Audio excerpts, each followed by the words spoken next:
In the beginning, God created. He created life and light, and people and plants.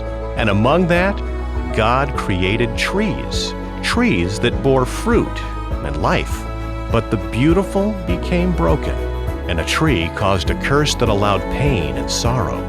Many years passed, and then Jesus, perfect and purposeful, until his death upon another tree. He restored life to those who believed and granted eternal access to a beautiful tree that lasts forever. From the first page of history to the last, a story of trees twisting and transforming, blooming and pruning, completing the Creator's creation as He intended. Welcome this morning again. Good morning. This is a great day, right? Forget whatever's happening outside. Snow, subarctic temperatures, whatever it is, spring never coming to us. We're having a party in here, right? That's what we're doing in here. There is joy in the house of the Lord, and we celebrate today. This is a really important Sunday, right? I mean, every day actually is in God's estimation of things, but today is the day that we really gather, and we just look in the face of pain and suffering and trials and difficulty, that we all have Fridays that we have to go through, right? These hard things we go through in life, but we know that there is a day coming, that there's a resurrection to life that's on the horizon. And that's what we come here to sing about, to shout about, to rejoice in. I mean, we got trumpets and what's the slide one? Trombone. It erased my, it just wasn't in there for a second. We even got that stuff going on this morning, right? To be able to rejoice. And so that's like a big band song. That first one, I didn't even know we were going to do that. That's the first time I heard that. That's awesome, right? And that's the kind of thing that we do, that we're celebrating, that we're rejoicing in who Jesus is, what He has done, that whatever we're going through, He has an answer for that, and there is hope, and there is joy on the horizon. That could even make Midwesterners clap, maybe, a little bit. That was the cue. Yeah, we can do that. We can do that. All right, enough of that. Settle back into your normal posture, okay? Like that. Kidding. All right. What we observe on this weekend, going from Good Friday and the death of Jesus to Resurrection Sunday to Easter, what we celebrate here, it is the most important reality in the world. It really is. And yet it's also a reminder to us of something big, the biggest reality, the big thing that God is and always has been doing in this world. Now, Jesus' death and resurrection, it is the turning point of God's story, the story of reality, but it's not the end of the story. There is more that is yet to come. And this is what we've been talking about over the past few weeks. And if you missed last Sunday or if you missed Good Friday where we talked about that, I want to catch you up on that a little bit. We've been looking at God's big story through this theme of trees, which could sound a little bit odd to you, like God's big story, the story of reality, His story of history and creation and where we come from and where we're going through trees. Jeremy, that's really what we're doing. And that might sound odd until you realize how prolific trees are and how much they are a part, really, of our everyday lives, and we find them all over the place.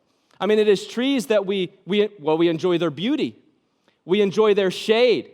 We enjoy the fruit that they produce for us. You might hang a tree in a swing. You might climb a tree. You might have fallen out of a tree before. We make furniture out of trees. You make decks out of trees. You make houses out of trees. You make pergolas. Anybody got a pergola off of your back porch or something that is made out of the wood from trees? They really are everywhere. In fact, I imagine that you relied on trees in some way to get here this morning, right? Did you sit down at a table this morning? Did you sit on a chair? Did any of you have pancakes or Belgian waffles this morning? And you're like, oh, what's the tree connection there? What did you pour over the top of that? Syrup, right? Which comes from? It comes from trees, right? They are everywhere. They are so integrated into our lives. And it's like God put them everywhere to whisper something to us. It's like God, through these trees, is saying to you, hey, I have a story to tell you. And it is my story. And it is your story too. God whispers to us through trees. And this big story that God has been showing to us, we've been looking at over the last couple of weeks, let me just recount it to you first of all. It starts with the tree of life in the garden. God creates everything that exists, and at the pinnacle of His creation, He creates a man and a woman, He puts them in a garden, and He puts a tree of life right in the middle of that garden to show us that the God who created us wants us to have fulfillment. He wants us to have happiness. He wants us to have joy. It's signified by life. Like God wants you to have a real, meaningful, purposeful, fulfilled life. And so he creates Adam and Eve, and he puts them in that garden with the tree of life right at the center to tell them what this is all about. And in that place, they have contentment, and they have joy, and they have meaningful work, and they have a good relationship with each other, and they know the God that created them. But Adam and Eve said, I don't know if this is enough. God, I think you might be holding out on us, and I think we want to kind of try this on our own apart from you. And so they take the fruit, from the one tree that God said, everything here is yours, just not this one tree, the tree from the knowledge of good and evil. And when Adam and Eve took that fruit, they ruined everything. They messed everything up in this world. They messed up their relationship with each other. They messed up their relationship with God. And by this one choice that they did to rebel against God and to go their own way, it brought ruin on everything that exists. This is where all evil and all bad things in this world come from. It's where war comes from. It's where accidents come from. It is where headaches come from. It is where car warranty phone calls come from, right? Like before the fall, that did not exist. Before Adam and Eve ruined it, you weren't getting spam calls about those things repeatedly all the time. You didn't have to block numbers, right? Because we didn't have to have car warranties. And there certainly weren't telemarketers before that either, right? None of that stuff existed before. But as a result of the fall, it just ruined everything. We were separated from God. The worst part of Adam and Eve's choice here was that there was a curse upon them. And the curse was that they had to leave the garden, leave the place of connection with God and happiness and joy, and it resulted in death. Death for humans, death for plants, death for animals. But more than that, it resulted in a separation between us and our Creator to where we can't know God. We can't see God. We don't get to walk with God anymore, and we are separated from His presence.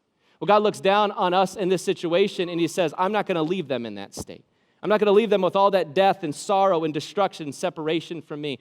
And so God Himself becomes a human, enters into our humanity, into the suffering that we face in this world. And Jesus comes to this earth, lives the life that we couldn't live, perfectly obeys God the Father. He passed the test that we failed in the garden, living a perfect life. And then He took up our place on the cross, our third tree, right? That tree that was cut down, that was turned into an instrument of torture and pain. Jesus hangs there on that tree after living a perfect life to take your place and to take my place, to reverse the curse, to take all of that curse upon Himself, that separation from God, the sin, the consequences on Himself so that He could give you life. He reverses the curse, and He provides a way for us to get back to the tree of life. And that leads us to this Sunday. That leads us to what we're celebrating here today, to the resurrection of Jesus. And you might say in your mind, okay, Jeremy, this is going to be interesting. I want to see how you're going to do the tree thing, like with the resurrection of Jesus. Like, can you think of any connection between the resurrection of Jesus from the grave and trees? Is that a part of the story, or do we just got to kind of work something in there and figure something out? Can you think of any connection between trees and the resurrection of Jesus?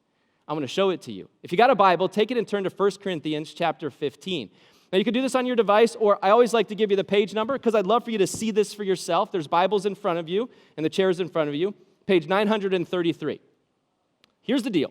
The Apostle Paul, who is one of Jesus' followers, is writing to a group of Christians called the Corinthians. So these are people that believe in Jesus, and in fact, they also believe that Jesus did resurrect from the grave. But they had an interesting belief, at least some of them had an interesting belief, and this is their belief. They believe Jesus resurrected from the grave, but that we don't, as human beings, resurrect. That is, that as human beings, you live this life and then you're done. There's no afterlife, there's no resurrection. Maybe you don't really have a soul that lives on forever. It's just this life and then we're done. And Paul says to them, that's illogical. He says this, if Jesus resurrected from the grave, that means you're going to resurrect from the grave as well if you have believed in Him. If you didn't resurrect from the grave, if you don't have a resurrection, right, then Jesus didn't have a resurrection. And if Jesus didn't have a resurrection, you all might as well go home. Like, forget following Him. Forget believing in Him. Forget all of this. It's a waste of your time and your energy. In fact, Paul says it this way. We're among all people the most to be pitied. People should pity us if Jesus didn't really rise from the grave. But because He rose from the grave, it means that you're going to conquer death too. You will have a resurrection. And then he goes on to say this in 1 Corinthians 15, verse 20. He says, but Christ has indeed been raised from the dead. He is the first fruits of those who have fallen asleep. He's the first fruits of those who have died. there's our tree connection.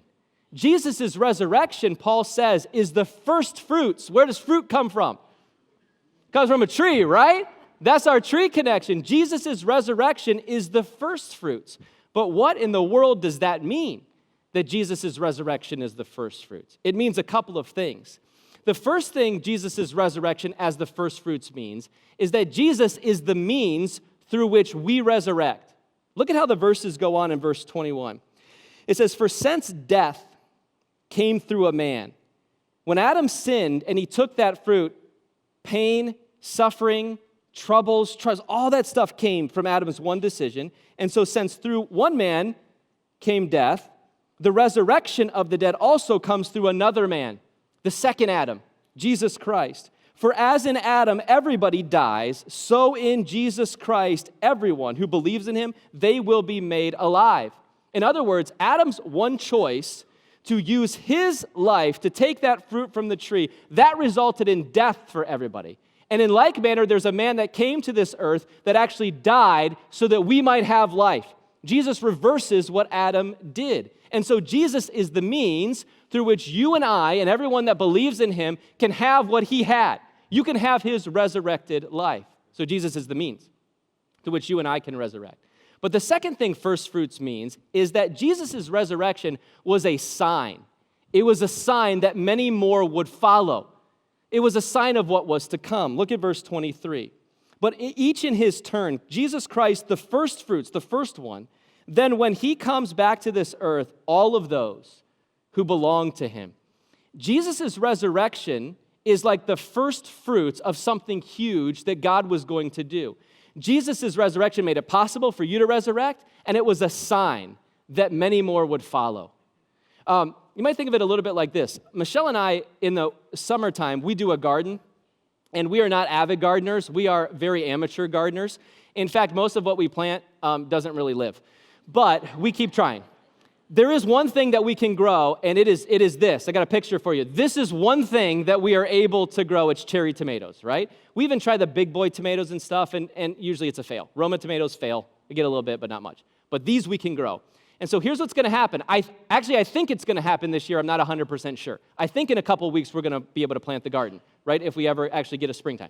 So we're going to plant some of these tomato plants in our little garden that we have, and then about 45 days later, after these little flowers start producing on the vine of this tomato plant, about 45 days later, a couple of those green tomatoes are going to start turning kind of orangish, yellowish, and then eventually they will turn red like this. Now, only one or two happen at first, at the beginning, right? But when I see a couple of those cherry tomatoes starting to turn red, I know it's about to start raining tomatoes up in here, right? Because if you've ever grown these before, you know these are prolific. They just go crazy, right? And we're going to have like bushels full of cherry tomatoes. That first fruit is a sign of what's going to follow. Or you could think of it maybe like a sunflower. I don't know if you've ever planted sunflowers before like this one. Back when we were in Ohio, we had a small garden as well, and one time Michelle's like, I'm going to throw a couple of sunflower seeds in the garden and see what happens. And so she threw in, and they were like this, like 7-foot tall sunflowers, and they grew up in that garden, and it looked a lot like this. Now, I had seen images and pictures of sunflowers before, maybe like you, but I'd never really seen them up close. And it was fun to inspect what a sunflower is like when you get up close. If we could actually zoom into the head of that sunflower, you would come to see that within the head of that sunflower are hundreds of sunflower seeds. That's where they come from, right? If you know anything about sunflowers. In fact, one sunflower plant can hold up to 1,000 seeds. You can get like a whole packet of sunflower seeds for you to chew and spit out, right? Just in one head of a sunflower. And what's amazing to me is that those 1,000 seeds all come from where? One seed. One seed. And what does that one seed have to do in order to produce that much fruit, that many sunflower seeds? That one seed has to die. Jesus said it this way in John chapter 12. He said, unless a kernel of wheat falls into the ground and dies, it remains only a single seed. But if it dies, it produces many seeds. And that's just what Jesus did. He was predicting his death here. He was saying, that's what I am about to do. He died, gave up his one life. He is the first fruit that resurrected back to life so that he could be the means of true life for you, and that he would be a sign that many more would follow. Because this death and resurrection and first fruits thing is cosmic. It is global and it is all-encompassing. Look at how Paul goes on in verse 24. He says this, "Then the end will come, when Jesus hands over the kingdom to God the Father after he has destroyed all dominion, all other authorities, all other powers. For he must reign until he has put all his enemies under his feet. The last enemy to be destroyed is death." Doesn't that sound good? Right? Every sin, every evil, every injustice, every pain that you have faced in this life will be eradicated by the return of Jesus Christ to this earth when he makes everything right and makes everything new, and you won't even have a bad memory. You won't even remember anything bad when he returns and makes everything just the way it is supposed to be. Paul says here at the end, the last enemy to be destroyed is death. That there is coming a day when Jesus comes back to this earth and death will be no more. It will be completely wiped away and eradicated. And you know that's the biggest thing that you have to deal with, right? I mean, like many of us, we have good lives. And you have things that you get to celebrate and things we get to rejoice in, like today. Maybe you get to be with families. You get to have brunch. I mean, you got to get these pastries. I think Lamy, is that what we got? Like Lamy, French pastries. There's like 8 to 12 different varieties. That's going to be good. And you're going to like that. And you're going to enjoy it, and it's Easter, so the calories don't even count. I think that's part of the resurrection. So, like, do that, right? And that's a small little glory we get to have, but in the back of our minds, living on this earth, death is always there. It's always a possibility. You've lost people, right? Some of you right now are in a place where you're like, I'm not sure how much longer I'm going to live because of what I've got going on. So death is always looming there, but there is coming a day when death will be no more. Jesus will completely eradicate it. He will answer that problem for us. It's the final enemy to be defeated, which leads us to the end of our story and our final tree. When we get to the end of this story, I mean, we've got creation, we've got ruin where we mess it all up, we've got this rescue through the cross that Jesus brings back, and he resurrects as our first fruits, but there's one final part to the big story, right? Can you guess what reappears at the end of the big story to encapsulate all of this for us and show us what we have to look forward to? Do you know what it is? It's the tree of life. The tree of life comes back when we are completely restored. Take your Bibles, if you got them, and turn to Revelation chapter 22. It's on page 1005. Last week, we started with this big story through trees on the first page of the Bible in Genesis chapter 1. So it makes sense that we would go to the last page of the Bible to make sure we're getting the full story, right? And what we see is that we've got a bookend to the story. The story starts with the tree of life, and it actually ends with the tree of life as well. John, one of Jesus' other followers, is writing this, and he has a vision, a picture of what the end is going to be like. And this is the vision that he has given.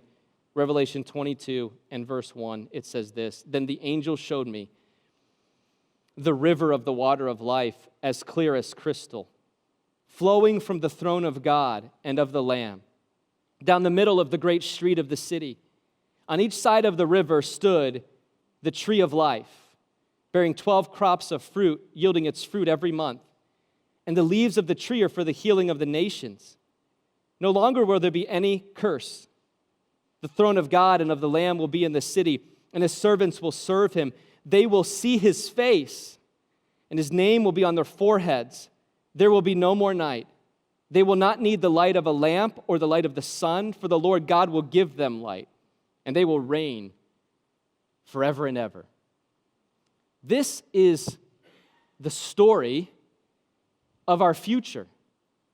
Now, stories are an art form, right? Just like songs and paintings and images are art, this story of our end is given to us through an art form, through a picture, through images. You know, we live in a very concrete world. You know that, right? We live in a very legal, a very black and white. We live in a world full of disclosures. Do you notice that every time you go onto a website now, there's something that pops up at the bottom of that website that it says, "Will you accept our privacy policy?" Click here to see them. Accept our cookies is what they say, right? And I'm like, yes, thank you. I'll take chocolate chip, please. Just deliver them to my house. I wish that was the kind of cookie they were talking about. It's annoying all the time, but that's the world that we live in. It's a very concrete, it's a very legal world.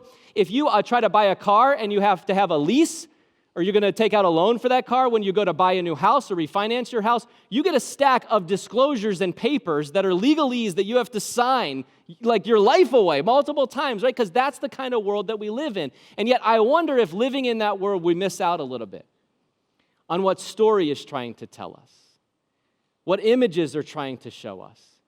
Because stories teach us with less concreteness. There's a little bit more mystery to them. There's a lot more awe. Not every single detail exactly makes sense to us because there's some mystery to images and stories, like we see here, right? Stories engage our emotions.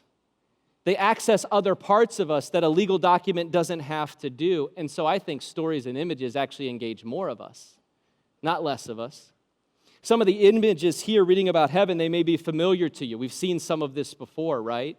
But other parts of it might be like, what does that mean and what is that like? Here's what I do know. All of it that you get here, that you take in as you read this and see this, is intended to bring you hope. It's intended to stir hope so that you would know it, but that you also would feel it and you would sense it in yourself, to cause something deep inside of you to say, yes, I don't even understand what all of that is, but I want to be there. I want to be a part of that because I sense in my spirit I need that. There's something deep in me that longs for a future that looks like that. C.S. Lewis, in fact, in Mere Christianity, he said it this way. He said, if I find in myself a desire which no experience in this world can satisfy, the most probable explanation is that I was made for another world. You feel that? Do you ever sense that with what you go through in your life and what you deal with, that there's something in you that says, hey, this can't be it. This can't be the end. This can't be all it's cracked up to be. In fact, sometimes there's an experience you've been looking forward to for weeks or months or maybe your entire life, and then you have that experience and you enjoy it and it's great, but then you still have to go to bed and wake up the next morning and go to work, right? And so you're like, okay, well, we're back to the rest of this reality, and it's over and it's gone, and you loved it and you enjoyed it and you're thankful for it, but it doesn't last forever. There's something inside of us that says, I want this picture, and I want to be there on that day. Now, there's a lot that's going on in this picture, and I don't have time for all of it, but let me point out a few things here to you that hopefully you can feel a little bit more.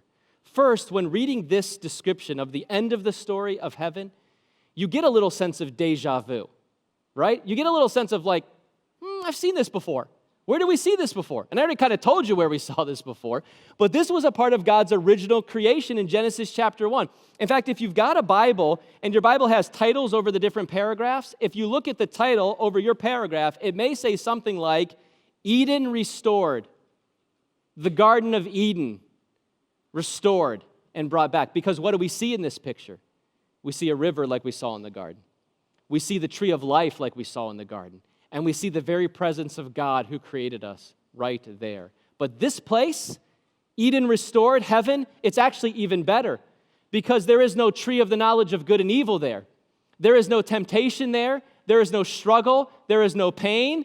And John told us there's no curse there anymore. That is done away with. It is just bliss and happiness and joy. This is God restoring everything back to the way it was supposed to be from the very beginning. It is Eden restored.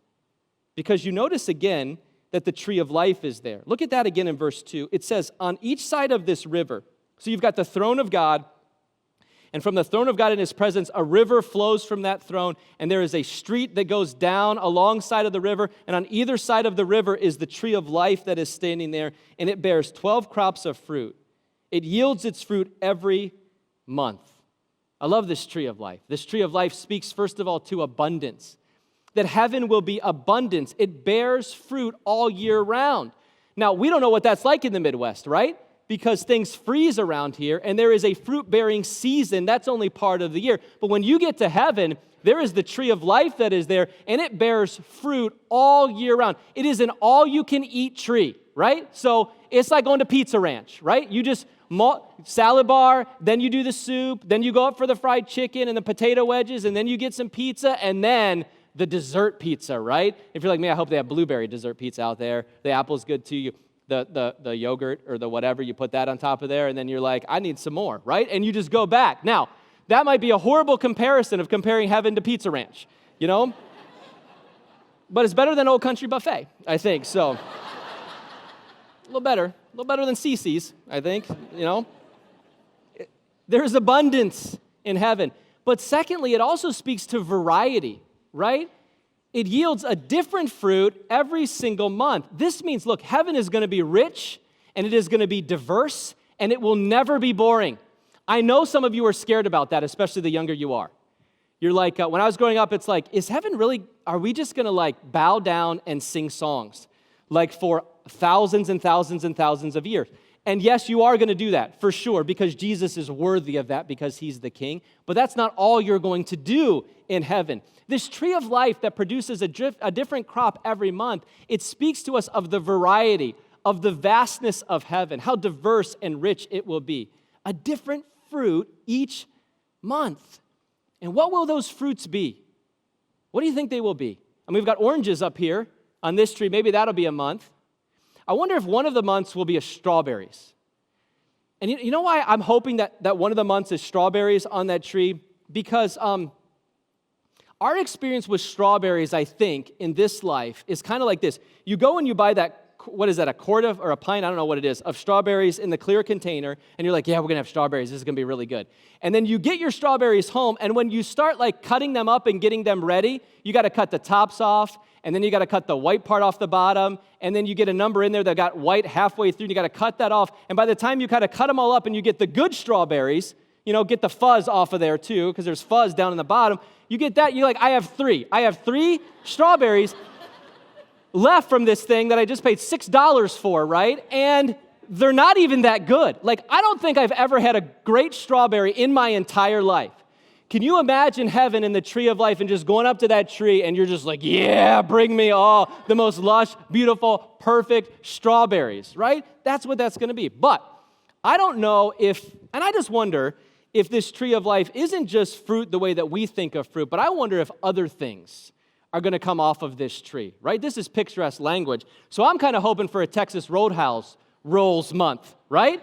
You know what I'm talking about? What if those Roadhouse rolls with the cinnamon butter on the side is right there, and you could just have as many of those rolls as you want? What about a gummy bears month? How about that? Gummy bears popping off of the tree? That sounds pretty good to me. There's not going to be diabetes or heart disease in heaven, so you can eat as many of those as you want and completely enjoy them. Here's the point. You will be full in heaven. And you will be absolutely satisfied, but you won't be stuffed. You know how we do this today? We overindulge. Almost everything, right? So when you go to Roadhouse and you get on your 7th roll, you're like, I shouldn't have done that. It's good, but I really shouldn't eat that many of these things, right? And then you feel stuffed and you feel bad about it and you feel guilty and you're afraid of your health and all those things. In heaven, you will eat and you will be full, but you will never be stuffed. You will be fulfilled. Like you have never been fulfilled here before. And then you notice in verse 2, it says that this tree has leaves that heal the nations. A tree with leaves that are for the healing of the nations. We know a couple of nations that could use that right now. Ukraine and Russia. And I imagine that you could use some healing in your life as well, right? Could you use healing? For everything that the curse has brought about and has brought upon us? Could you use healing for the wounds that others have inflicted upon you? The hurts you have faced? Could you use healing for the wounds you've inflicted upon others? Could you use some healing for the things that you have lost? The expectations that you had about life that you just have never been able to realize? Dreams that you've had to give up? Children that you never had? Parents that you lost too soon? A spouse that was gone before you wanted them to be gone? Health that you had to just give up and say, well, I guess this is going to be the rest of my life. That's just not coming back to me. We all live with loss and pain right now. But there's coming a day when all of those wounds will be healed. And it's hard to grasp that, right? I know that many of you that are here, you're like, yeah, I do believe that there's coming a day when those wounds will be healed, but I don't really understand how that can happen. Right? How can I forget that? That's a reality. That's something that actually really did happen. And so even if I don't remember it, like it's still going to be there. How could I get over it? How could anything make up for that loss? I'm not sure how that's going to work exactly. But I do know that when Jesus walked on this earth, there was a man that he had met that had been blind since birth. And Jesus stooped down on the ground and he spit into the dirt, and he made a mud pie out of his spit in the dirt. And he took that mud and he packed it into the man's eyes, and he told the man to go wash it off. And as the man washed that mud off of his eyes, the cells of his optic nerve and his cornea, they regenerated within him. And he opened his eyes for the first time and saw. That same Jesus who brought life to dead eyes is the same Jesus who healed people who were lame, who made food out of nothing, who died on a cross and regenerated his own life to come back from the dead. And that same Jesus that did all of those things, I think he can heal your wounds too. And I don't think it's going to be like he's going to just make you forget. Like the bad things that you've experienced and your pains will just be bad memories that'll be distant from you, but they're still in there somewhere. And again, I don't know how it's going to work exactly. But if heaven is as blissful and as amazing as Revelation 22 says, and a tree of life that God produced has leaves that heal all of our wounds, and if Jesus is as good and gracious as he says he is, I think he's going to turn all of your wounds into something beautiful. Because he makes beautiful things. He makes beautiful things from the dust. He makes beautiful things. He makes beautiful things out of us. C.S. Lewis, in one of his novels, The Great Divorce, has one character saying to another character as they talk about heaven, he says this: mortals misunderstand heaven. They say of some temporary suffering, no future bliss can make up for it. Nothing in the future could actually make up for the pain that I've suffered here. I just don't see how it could go away and be better. Then he says this: not knowing that heaven, once attained, will work backwards and turn even that agony into a glory. I don't know how, but I know he will. I know he will do that. Verse 3 tells us this: there will be no more curse. No more curse. No more effects of the curse, no more pain from the curse, no sign of any bad thing at all. Everything sad will come untrue because heaven is Eden restored. It is abundance, it is fulfillment, it is the perfect healing of every single wound because of verse 4. They will see his face. We will see his face. And his name will be on our foreheads. And there will be no more night. And we won't need the light of a lamp or the light of the sun because the Lord God will give us light and we will reign with him forever and ever. You remember how in the garden at the very beginning of time, all the happiness and the meaning and the fulfillment in life from Adam and Eve came when they walked with God in the garden and they saw him face to face. Close relationship, close intimacy between God and the people that he created. But that was lost. They were separated when they turned away from God, and no one since then could see God's face. Moses, who was perhaps in the Old Testament the man that was the closest to God, God said, you can't see my face and live. You will melt. You will absolutely die by my holiness and my glory. So no one has seen the face of God. But in heaven, at the end, what does it say? We will see his face again. And his name will be on us. And he will be our light, and we will reign with him. What this picture of heaven is describing to us, and here's our final thing, heaven is life at the source. Life behind the scenes. Life with the one who created life. Life on the inside with full access and status with God, face to face, without us being consumed by his glory or melting, right? God speaking to us hearing from him, us walking together in perfect unity. You know, 11 years ago, my wife and I, Michelle, celebrated our 10-year wedding anniversary. and we decided for this anniversary that we were going to go on a cruise together. Michelle had never been on a cruise before. It was a new experience for her. So as we got out onto the cruise, we woke up the first morning, and the ship was rocking.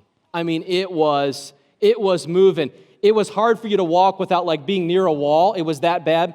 Plates on the tables and cups are like sliding off of the tables. Now, Michelle, again, had never experienced this before, so she looks at me and she goes, "Is this what it is like the entire time?" Like, I knew we should not have come on this cruise. This is terrible. And of course, at first I was like, "Yeah, it's basically like this the whole time. This is the way."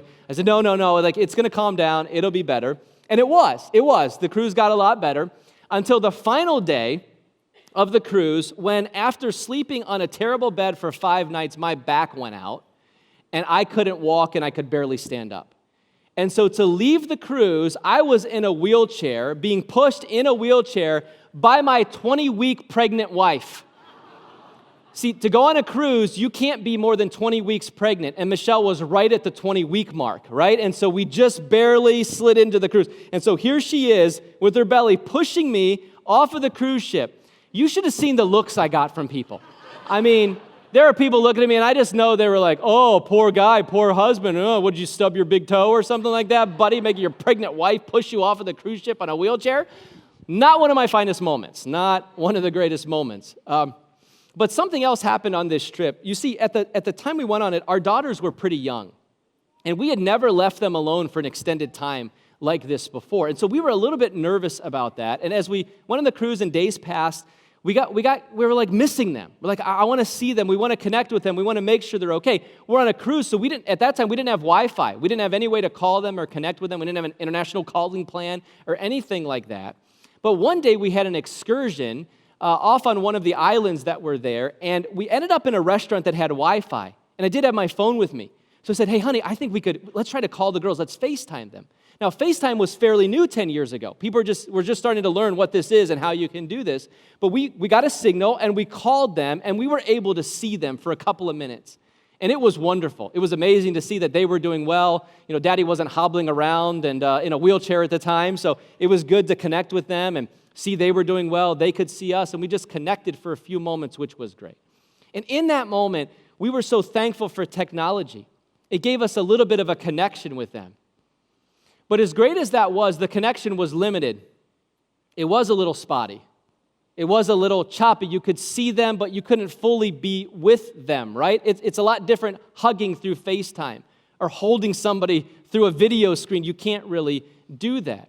But in person, when we arrived back home finally and could just be together in the same room and in the same place and hold them and hug them and know that everything was just right, well, that's what it was. It was just right because we were home and we were together.